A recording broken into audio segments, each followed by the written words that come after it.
Good afternoon.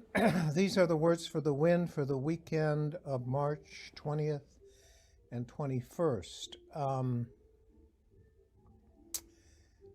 So we're at the end of Lent practically, and in the Christian imagination, the Catholic imagination, Christmas and Easter tend to be the bookends of the whole thing, and then the standard narrative is um, at least as many people will accept it and say it, beginning with the book of Genesis, that Adam and Eve disobeyed God and sinned, and God got mad, and then we go for 2,500 years or so, and then God decides, okay, the way I'm going to get over being mad is to have my own son killed. And so then we have Christmas, the incarnation. We got to get the son onto the earth so the son can get killed. Jesus is his name, which means he saves his people from their sins. And then we get to, Ash Wednesday gets thrown in there, and that has a little bit to do with, remember, we are dust, and to dust we will return. And then we get to Palm Sunday, Holy Week, which has lost almost all of its imagination. And of course, last year and this year will only add to that because of the pandemic. And then we have Easter, and then that's kind of it. And for Catholics like me, it's worked. I enjoyed my life. It's given me a life's work, and I don't have too much trouble with the story. And in between time, we encounter people who, as a result of the Christmas Easter bookends, look to the church for baptisms and weddings and funerals and first communions and those sorts of things. And we have a nice kind of style in recent years in this country, particularly Christianity and Catholicism have become kind of meshed with certain ideological, political positions and cultural positions and values and so on. And so there's an element of Christianity that's taken on a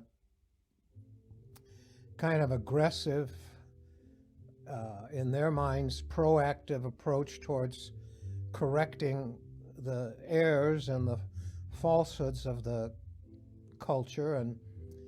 And then along with that, there have been huge numbers of people, exponentially increasingly among young people, who don't see any value in having faith. They don't see any reason to have anything to do with institutional religion. Some of them are mad at it, but most of them, it's not even an issue. It's just not anything that's part of their life. And then you have, an element of people that do want their religion to be important. And that breaks into various ideologies and camps. I mean, there are those who want to live very faithfully to the gospel and dedicate their lives to the service of others without much announcement, without any fanfare. They just do it. Sometimes they affiliate, they may find a parish or a church that resonates with them and their values, but more often than not, they're what Karl Rahner called anonymous Christians to the rest of us, because they don't tell us that they're Christian. They just live the way they live.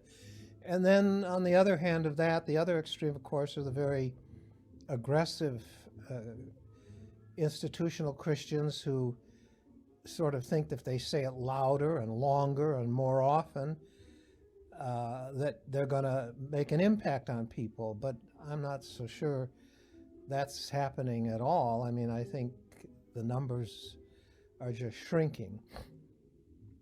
So here's what I think. I mean, and you don't have to agree ever, But I love what I do. I like what I believe what I teach. I try and be as consistent and faithful as I can, and I do my homework. I study, I read, I think, I pray, and that's many things. It's not just one thing, remember. Um, and I try and take people seriously. I don't always. I lose my cool. Get mad. I have my agendas. We all do that. But I try and take people seriously. And I talked today about one of my young friends who very sincerely and serenely and calmly and intelligently will tell me occasionally that he has no belief in any kind of life after death. He thinks that life now is too important, too special, too, I'm using my words, too sacred right now, the present moment, than it is to worry about what happens later. That he wants to be a faithful friend, a faithful lover, a faithful person on this earth, doing as best he can to make life good for the people that he can influence or help. He's very smart, he's not lazy, and this is not something that he would argue. It's not, and not something, of course, that I would argue with him. He tries to do one thing at a time, and whatever that is, he wants to focus on the person that's in front of him, the task at hand. He's very deliberate and thoughtful about everything. But there's no area in his life where he worries about what happens when he dies, and he's young, and so that and I believe him. I have no, and I the only thing I wish is that he would believe that, because then our egos could hang out together in heaven and all that sort of thing. But that's my ego. I admire the fact that he tries to not put his ego in the forefront of his life, but take the present moment as it is and receive it. And I think if we were to read the Gospels and the biblical text without all the assumptions that we bring to it, I think we could see that that's what Jesus does. Jesus tries to live in the present moment, and be grateful and thankful for what is at hand. He takes very seriously his encounters. His losing it is only with people, the religious leadership that tried to distort and become gatekeepers to his father and his father's house when he overturned the money changer's table and so on. I think that Jesus tries to live in the present moment, that he trusts that the present moment where he is being loved by his Father is enough.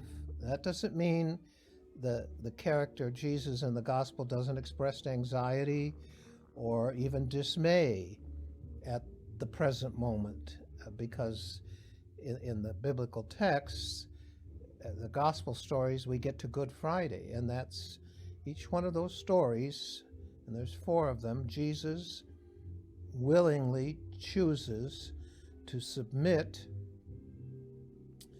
to the violence of the people around him who feel very threatened by what he represents. Trusting gratitude. The religious leadership wants to create an uncertainty, an anxiety about the future, and so they turned religion into sin offerings and sacrifices.